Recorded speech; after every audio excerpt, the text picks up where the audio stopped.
In May 2025, a team at National Tsinghua University might have made one of the most exciting solar system discoveries ever.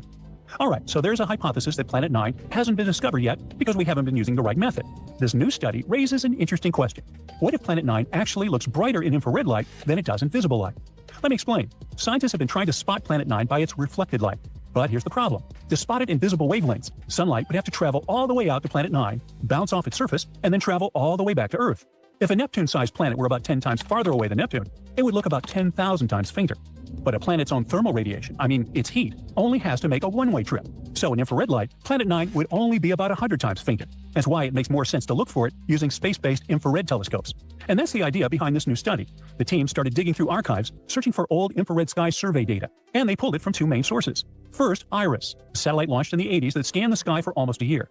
Then, the Japanese satellite Akari, another infrared observatory that operated between 2006 and 2011. So basically, they compared objects that showed up in IRIS database and noticed which ones had moved by the time Akari took its observations. And by doing that, the researchers found something incredible, an object that might just be our long-lost ninth planet.